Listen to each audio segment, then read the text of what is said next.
अपने ज्ञान से समाज में फैली बुराइयों को दूर करने में अहम योगदान देने वाले संत परंपरा के महान योगी और परम ज्ञानी संत शिरोमणि गुरु रविदास जी की जयंती धूमधाम से मनाई गई। संत शिरोमणि रविदास सेवा ट्रस्ट के माध्यम से पांडेसरा के कैलाश नगर चौकड़ी के पास जन्म जयंती मनाई गई। सूरत के पांडेसरा के कैलाश नगर चौकड़ी के पास संत शिरोमणि रविदास की जन्म जयंती का आयोजन किया गया, जिसमें बहुजन समाज के सैकड़ों लोगों की संख्या लोग उपस्थित रहे। कार्यक्रम की शुरुआत विजय भाई मैसूरिया के हाथों दीप प्रज्वलित कर जन्म जयंती की शुरुआत की गई। इसके साथ साथ बहुजन समाज के अग्रणियों ने भाग लिया। साथ में आए हुए सभी अतिथियों का फूल हार से स्वागत किया गया।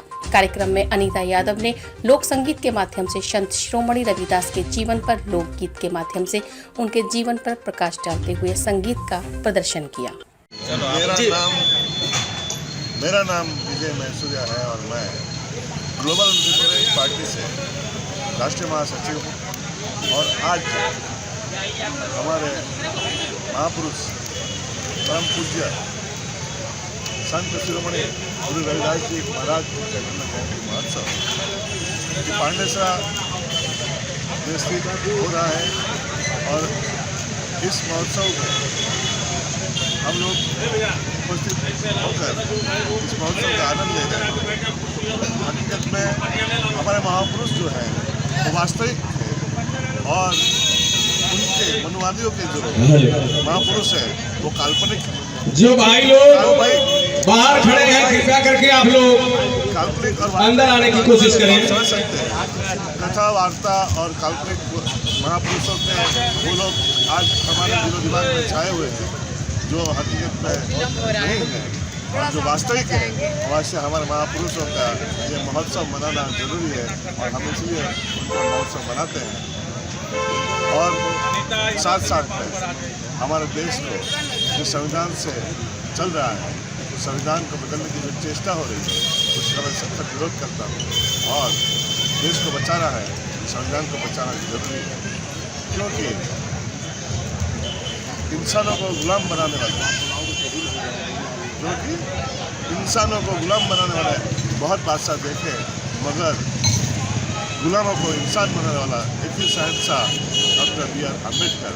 बाबा साहब अम्बेडकर ने वो संविधान लिखा है जिसने पूरे भारत देश में ही नहीं पूरे विश्व में इस बात को लेकर मानव एक समान है और विश्व में समानता, समता, बंधुता और न्याय पर आधारित संविधान के जरिए धर्मनिरपेक्ष देश बनाया है। तो उस देश के अंदर सिर्फ धर्म के नाम पे नहीं, राम के नाम पे नहीं, मगर संविधान के जरिए चलाना चाहिए, ऐसा मेरा मानना है, कट्टर मानना है। जरूरी है संविधान से देश चलना चाहिए, क्योंकि राम के आगे राम अगर लग गया, राम के आगे अगर राम लग गया तो राम नाम सत्य हो जाता है। तो जो काल्पनिक है उसका मतलब तो आप समझ सकते हैं राम नाम सत्य का मतलब क्या होता है। मगर अगर आपके दिलो दिमाग से एक बार दिल से जय भीम निकल आया ना, तो सारे संसार का जय भीम होना है। आज की इस जयंती पर आप जो है समाज में क्या मैसेज देना चाह रहे हैं आप अपनी तरफ से? समाज में हम ये मैसेज देना चाहते हैं कि हमें हमारे महापुरुषों के इस ऐसे महोत्सव को मनाना चाहिए और आगे चल के हमें इस महोत्सव का मनाने के लिए अगर हमें जिस माहौल का ज़रूरत होता है, जो मूलभूत अधिकारों की ज़रूरत होती है, वो अगर संविधान रहेगा तो ही हमें मिलेगा।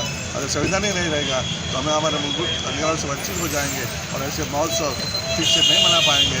तो हमें हमारे संविधान को बचाने के लिए, देश को बचाने के लिए आपको सबको समाज में आगे लेकर समाज के साथ और राजकारण में आना चाहिए और आगे लेकर समाज को शासक बनाने की दिशा में आपको कदम बढ़ाना चाहिए। यही मेरा अंतिम मैसेज है। अभी हाल ही में लोकसभा का चुनाव आने वाला है, आप क्या अपने समाज से?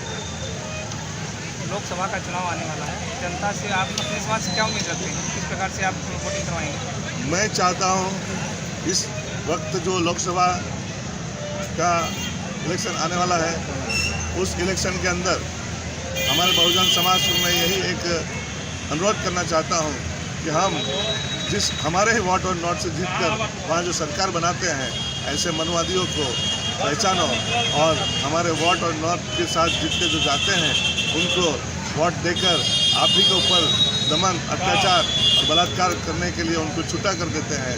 ऐसे लोगों को अभी आगे चल के वोट ना देकर अपने समाज के वोटों को एक तरफ ले जाकर अपने समाज के प्रतिनिधि को आगे लेकर जाएं और उनको ही वोट और नोट दें, ऐसी मेरी विनती के साथ अनुरोध है।